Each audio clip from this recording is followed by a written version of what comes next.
Olga and I, Capital Link, we are absolutely privileged that we have the opportunity to recognize Mr. Thanasis Martinos. Mr. Martinos, in reality, needs no introduction. Everybody knows him. But I'd like to say we are recognizing him not just because he is a great and very successful businessman, which he is, but we recognize him because with his insight and his involvement with the industry, he has had a very positive contribution to the development of Greek shipping, to the name and prestige of Greek shipping globally, and by extension to the global shipping industry. And definitely also for his multifaceted support and activities in Greece. As I was discussing with the wife of Mr. Prokopiou, every stone that you pick up, you find Thanasis Martinos, and I would say also Prokopiou. Λοιπόν, and I have to say that part of his greatness is his humility. He's a very significant businessman, extremely well known, extremely well respected, but very approachable. So, in my book, being humble is part of being great. Exactly. And anyway, thank you for allowing us. I have to tell you that I have been going after Mr. Martinos for a number of years, trying to convince him to accept this award. I used every possible means, including Mr. Prokopiou. And, but I will remind you of what Churchill said. Failure is the ability to go from success is the ability to go from failure to failure without loss of enthusiasm. And I never lost enthusiasm going after Mr. Martinos.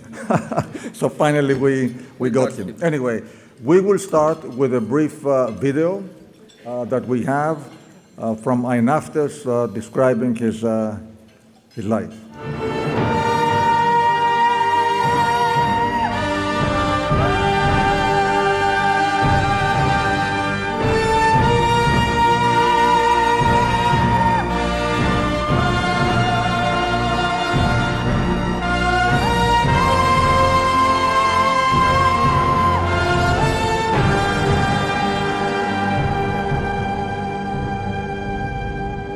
Η μητέρα μου ήταν αυτή που έπεισε τον πατέρα μου να επενδύσει χρήματα στην ναυτιλία. Ο πατέρας μου ήταν έμπορος και είχε χρήματα και ξεκινήσαμε με 3 πλοία χωρίς δάνειο και σε αυτό τον έπεισε η μητέρα μου που είχε μεγάλη αγάπη για τη θάλασσα, είχε μανία και είμαστε τυχεροί δηλαδή γιατί εκτός από την αγάπη για την θάλασσα μας ενέπνευσε και ένα σωρό άλλα αγάπη για τη φύση. Το πρώτο πλοίο αγοράστηκε με την παρότρινση της μητέρας μου. Ήταν ένα πλοίο που έκανε 100.000 λίρες τότε, δεν ήταν πολύ ακριβό πλοίο. Από το χρόνο που αγόρασαν οι γονείς μου το πρώτο πλοίο, το Thanasis, που ήταν το 1964, σε μια ηλικία 15 ετών, ασχολούμαι ασφαλώς μέρος του χρόνου μου με την ναυτιλία, παράλληλα με τις σπουδές μου στο γυμνάσιο τότε. Και κυρίως κράταγα το ταμείο του πλοίου, έκανα επισκέψεις σε επισκευές και γενικά είχα ενδιαφέρον για την ναυτιλία και σαν χόμπι, σαν αντικείμενο. Θυμάμαι πολλές φορές και σκασιαρχείο από το σχολείο και πήγαινα στο πέραμα και έβλεπα εκεί τα διάφορους τύπους πλοίων που επισκευαζόντουσαν στην επισκευαστική βάση περάματος, κυρίως τις πρίμες τους βέβαια, ήταν πριμνοδιατημένα τα πλοία. Όταν τελείωσα το σχολείο το 18 και πήγα στο Λονδίνο, ασχολήθηκα με την ναυτιλία ήταν πλήρης απασχόλησης. Το πλοίο σου δίνει ένα αίσθημα ελευθερίας. Συνδυάζουν τα πλοία πολλές έννοιες. Την εμπορική δραστηριότητα, το αίσθημα της περιπέτειας, το αίσθημα της ελευθερίας, το ότι η δουλειά μας δεν περιορίζεται δεν υπόκειται σε μεγάλες γραφειοκρατίες ή σε άλλους περιορισμούς. Το αίσθημα του ανταγωνισμού και είναι και η παράδοσή μας, είναι στο DNA μας η ναυτιλία. Είμαι ευχαριστημένος από το επάγγελμά μου γιατί είναι ένας τρόπος ζωής, είμαι σε αυτή τη δουλειά 50 χρόνια.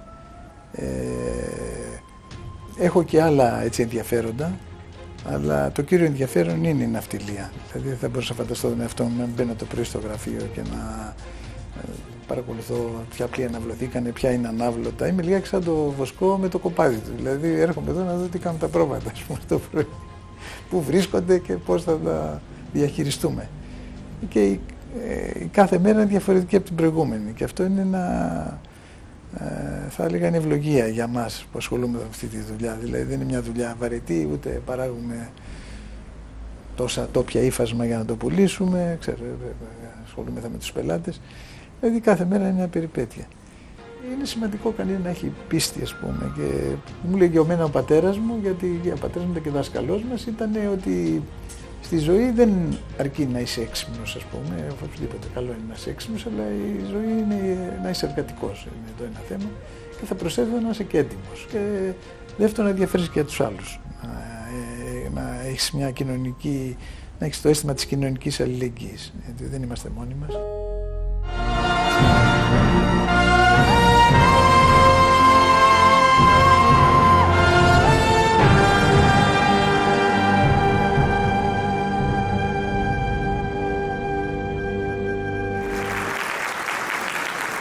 Να παρακαλέσουμε τώρα τον κύριο Γιώργο Φουστάνο να έρθει στο βήμα.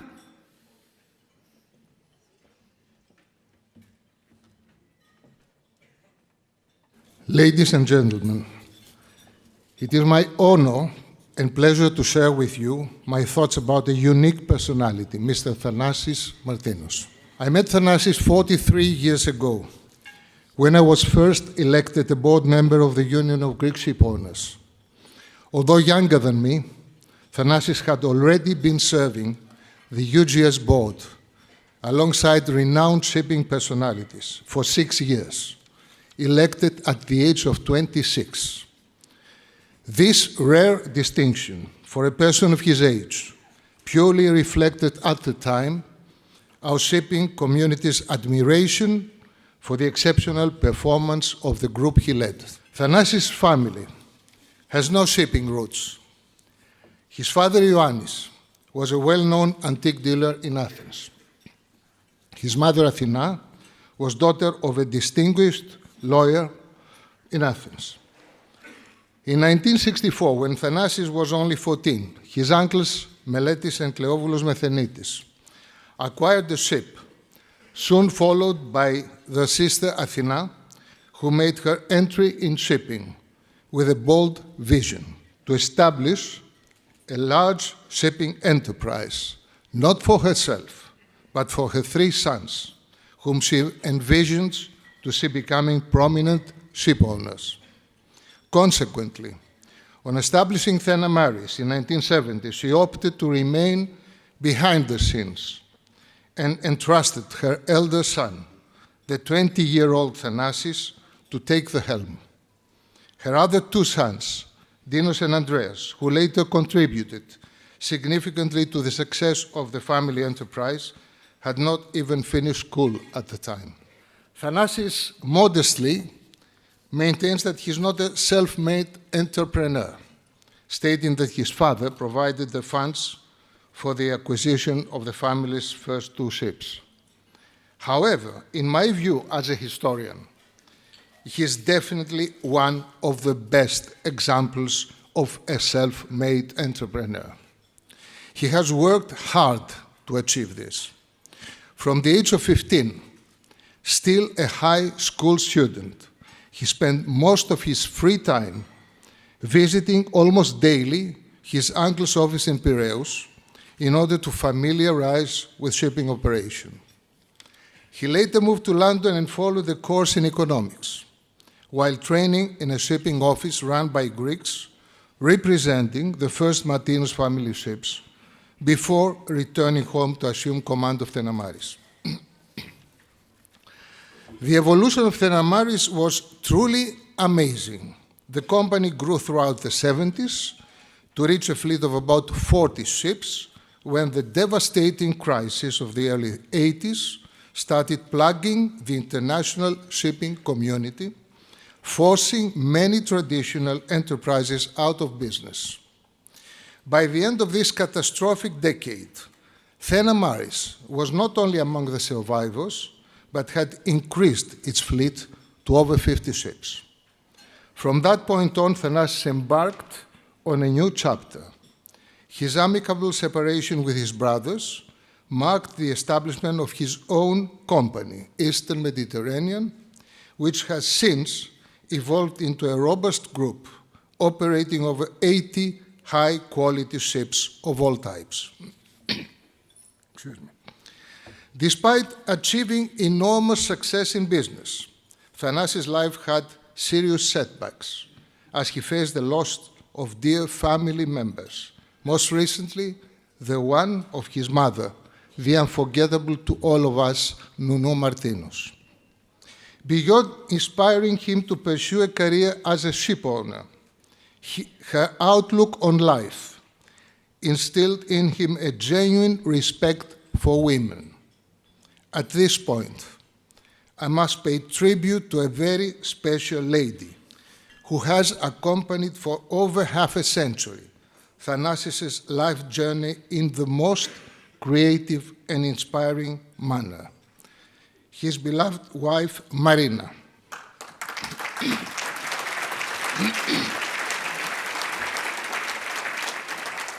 Together, they weathered every storm. Most importantly, they managed to turn their personal grief to the welfare of the many.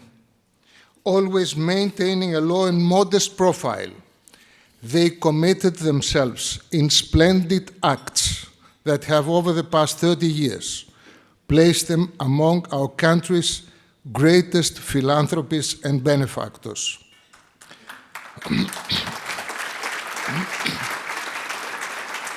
Very few people indeed can match the generosity of Thanasis and Marina Martinos.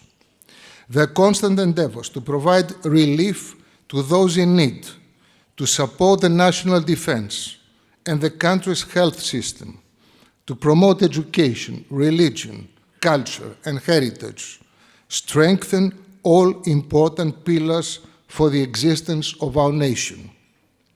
Finally, as a dedicated historian, I feel compelled to express my admiration and gratitude to Thanasis for his genuine interest in promoting history, especially maritime history. He is indeed one of the very few people who truly appreciate the catalytic role of the sea and the shipping industry in our lives. I remember that when we met at the funeral of his uncle Cleovulos Methenidis, he asked me to write a book about the Methenidis family. They deserve to be remembered, he said. After all, we started our journey in shipping, following their steps. Mr. Martinos, my friend Thanasis, we are all very proud of you. Thank you very much.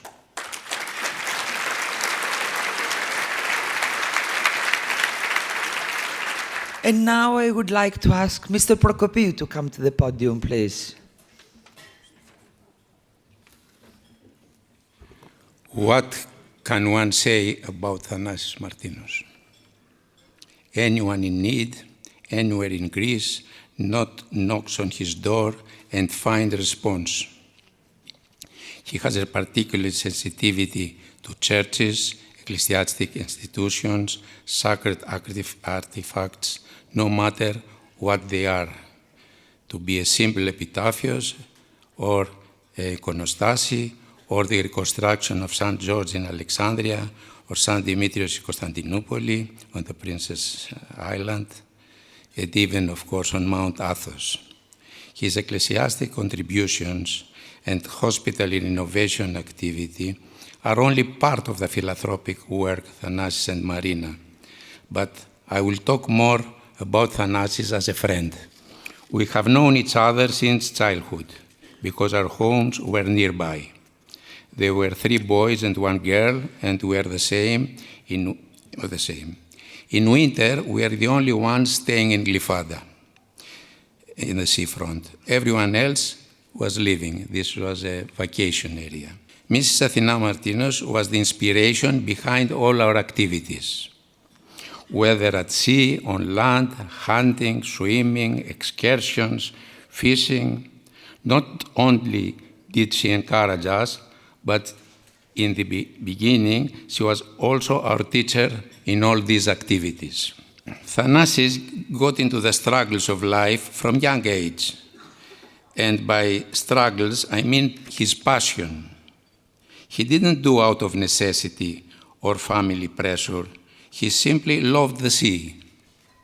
After trying to set up an office for his first ship, the SS Thanasis, a small 10,000-tonner vessel, at that time not so small, but SS means steamship, triple expansion engine. He ended up managing it from his bedroom in Glyfada. He was around 17 years old. I remember one day he met me at the Glyfada pier, where the whole group used to gather. I had gone there by my Lightning, it is a type of sailing vessel, and he said to me, "Why don't you invest in shipping? You have money." I replied, "Thanasis, I plan to do too, but I want to finish my studies at the Polytechnic and complete my military service first." "You don't need to," he said. "I haven't finished my studies or military service, and I've already started." I can say that these words motivated me a lot, but I stuck to my original plan.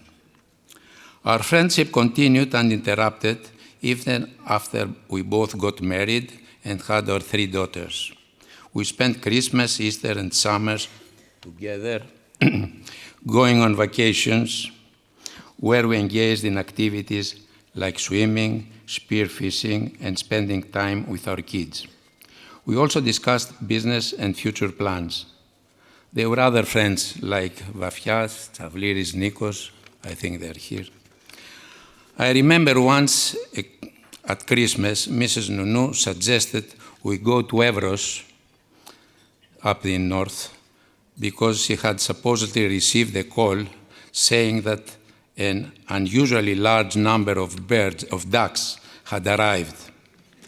I doubt the call was real, but she described it so vividly, saying that ducks were landing right on the barrels of hunters' guns, so we had to go.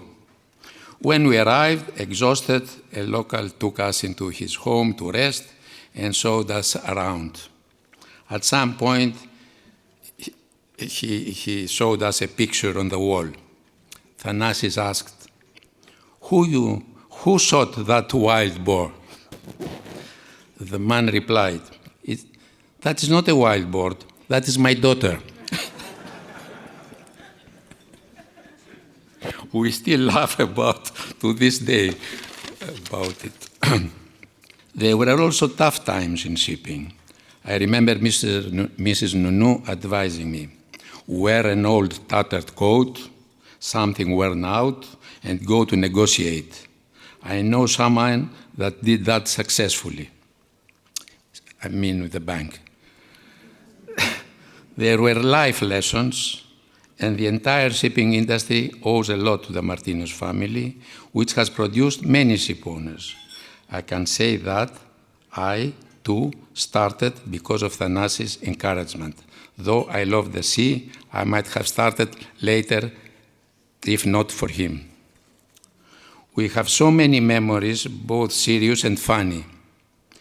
Whenever Thanasis and I see each other, we burst with uncontrollable laughter, as we were like being school kids. I remember we were at Mount Athos during his highly solemn ceremony, where he was being honored, and yet we couldn't stop laughing. The same things happened at Maximus' mansion when the then Prime Minister called us to consult with the entire Economic Council. I was told to bring a lawyer as well, so I suggested Yorgos Stefanakis. However, the staff of Maximus didn't know which Stefanakis, since they were 2 at that time, so they brought his cousin as well. We tried hard not to laugh during the meeting. But our amusement quickly faded when two women, who were known for opposing any shift away from the leftist economic policies, kept saying no to every suggestion. Instead of covering the full 15 points agenda, we got to point 4 before the endless objections shut down the discussion. It was really a memorable session. Thanasi, we still remember this and we talk. There are too many stories to count. The Easter lambs, the excess during our hunting trips, everything was always larger than life.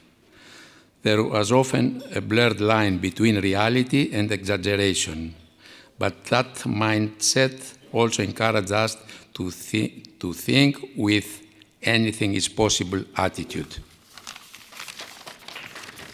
Little more, have some more passion.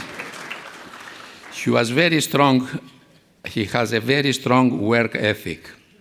Every weekend that we'd go on excursions, and although we had planned to stay until Monday, Thanasis would always leave on Saturday afternoon, no matter where we are. I would say, Thanasis, didn't we agree to stay until Monday morning? And he would reply, I changed my mind. I need to stop by the office, rushing back at full speed, no matter what the weather is. Marina?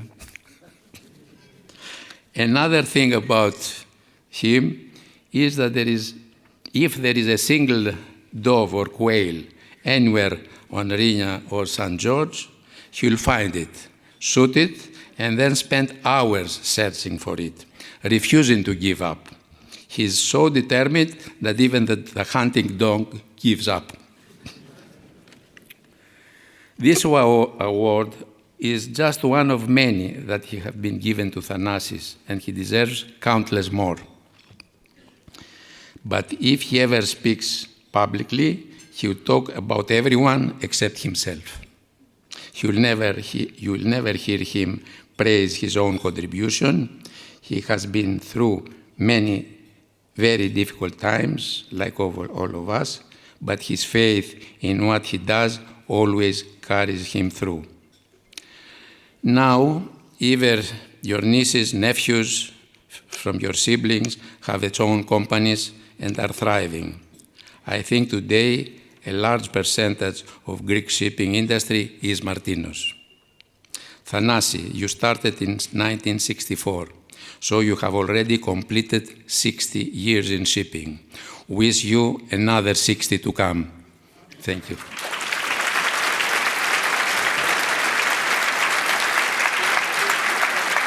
Πολύ ωραία ομιλία. I have to say, only somebody like Mr. Prokopiou, who has really such a lifetime bond with Mr. Martinos, could give us this amazing insight. And also George Foustanos. Giorgo, please come.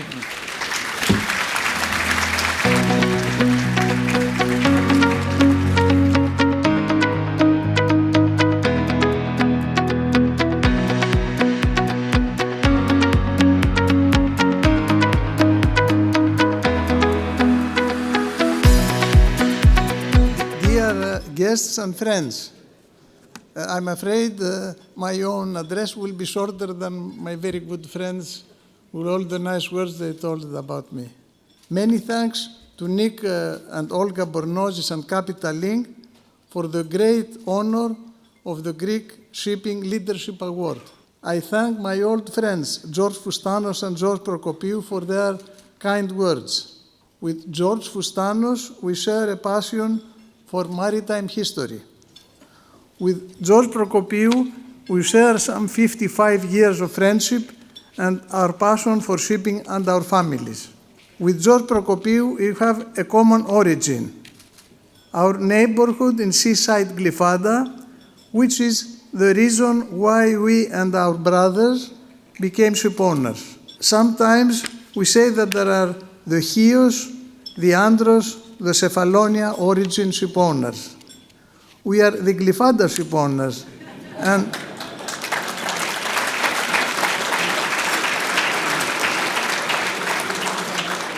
As we were born literally by the sea, on the sea, our houses were on the sea, and as children, we watched the ships sailing to and from Piraeus. For the Martinos brothers, our mother Athena was instrumental and inspirational in our careers as ship owners. She once said in an interview that shipping is in the DNA of Greeks and that we have seawater circulating in our blood veins. In recent, now coming to the shipping business itself, in recent times there is a lot of enthusiasm about the applications of artificial intelligence. There are surely great benefits in applying artificial intelligence on new ships and machinery designs, in the safety of navigation, in computer logistics, container logistics, to name a few. Would we apply artificial intelligence to design suitable models to forecast freight markets for tramp trading vessels, tankers, and dry bulk? In the last 5 years, we have experienced extraordinary events which could have proven any reasonable prediction wrong. The COVID pandemic upset the world economy, including shipping. Especially the tanker and the dry bulk markets collapsed for a short period, whereas the container market benefited from the world demand for house appliances during COVID, during the lockdowns especially.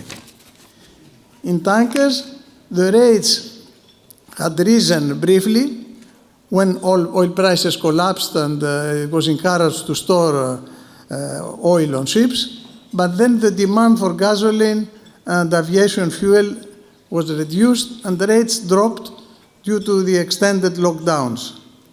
Especially the Chinese economy, the best clients for Greek shipping, deteriorated due to the extended lockdowns. There has been a modest recovery in shipping markets when things normalized. And then soon thereafter, we had Putin's invasion of Ukraine and a devastating war between two European countries. The war has already lasted 3 years. The energy crisis damaged the European economies, especially Germany, due to the higher cost of gas. Higher inflation resulted in higher interest rates, affecting poorer developing countries. These are part of the reasons for which we now experience a poorer dry bulk market. Tanker market benefited from the Ukrainian crisis due to the increased ton miles for crude oil and products. Before the war, Europe was importing Russian crude and diesel from nearby Baltic and the Black Sea. After the sanctions, Russia had to sell crude to India and China, and Europe had to import refined products like diesel from Indian refineries. After all, they were re-importing the same Russian oil, but over much longer distances, which were very good for tanker shipping. Who benefited from this? The USA and the major oil companies and traders, and in general oil-producing countries, including Russia, benefited from the higher oil prices. Without the sanctions, undoubtedly, crude oil would be much cheaper today, a benefit to world consumers. Enter the Houthis in the equation as a result of the Israelis' war versus Hamas. George, don't laugh, please. A group of bandits, however intelligent and well-armed, because the Yemenis are intelligent people, cut the Red Sea traffic, further increasing ton miles for tankers and containers. LR2 tankers and containers were the main beneficiaries. Due to the Houthis' actions, the losers were the poorer developing countries who had to pay higher transportation costs for their imports. In a way, the Houthi Robin Hoods damaged the poor people they meant to protect and enriched the Western ship owners. This was the result of their action. As a company, we, EastMed, received a very nice, polite letter from the Houthis that if we were trading to and from Israel, we better not pass again the Red Sea, which we decided not to pass, but we did not succumb to the blackmail and stop fixing via Red Sea. But we had already 7 bulk ships previously committed, which had to pass. And 6 out of the 7 ships were attacked by the Houthis. Our Filipino captains and crews were very brave and loyal. The Houthis' attacks by guided boats, unmanned boats, and missiles were unsuccessful due to evasive maneuvering, careful night navigation, and also the armed guards we had on board. They were able to disarm these unmanned boats as they were shooting on the sensors of these boats. And then, of course, we had made an agreement with Filipino crew not to pass again. Presently, we have to navigate through President Trump's daily decrees and statements for actual and threatened tariffs. His tariffs on Mexican and Canadian oil presently are benefiting product tanker transatlantic trades, as the US are not importing from Canada through pipelines, but they buy gasoline and diesel and so on from Europe. So short is good for us. However, tariffs on Chinese goods will be negative for container freight rates and car carriers. We already see container freight rates dropping. The Greek merchant fleet can be described as a reserve fleet serving the world and specific countries in times of need. The Napoleonic Wars in the late 18th century, to go in the past history for the Spets and Hydriot shipowners who made a lot of money during the Napoleonic Wars. Then, after a while, there were no more freight rates, so they engaged their ships in the war for Greek independence. If the freight market was good, perhaps they wouldn't be involved in the war of independence. This is a true history, it's not a joke. Then we had, of course, during the recent shipping times, the First, Second World War, where the Greek fleets were very present, the Korean War in 1950, Suez Canal crisis in 1956, and more recently the Iranian Revolution in 1979, the Iraq invasion of Kuwait in 1992. Then we had the boom years, which was the golden age for Greek shipping, due to the Chinese meteoric growth and import needs from 2003 to 2008, which was the best time I have experienced shipping in my life, and at least it was a peaceful time. Between 2008 and 2019, we had quiet times and not so good freight rates. As described above, the recent 5 years were rather tumultuous, to say the least. What is certain in my mind, at least, is artificial intelligence cannot predict the adventure of Greek shipowners. Thank you very much.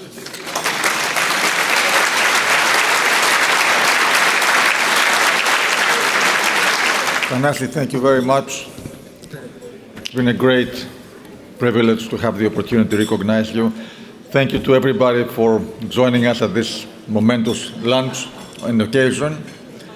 And we can all, I hope you will all come back into the conference room where we're starting actually our afternoon sessions with a round table with the IMO representative, Dorota, who is the head of communications and legal services of the IMO, and Fotini Ioannidou, who is the head of the European Commission. So I hope that you will join us for this great session that will be followed by a debate, a discussion of the heads of the major industry associations. Thank you. Please join us. We thank you for your support. Please, let's go back to the next room to continue the conference.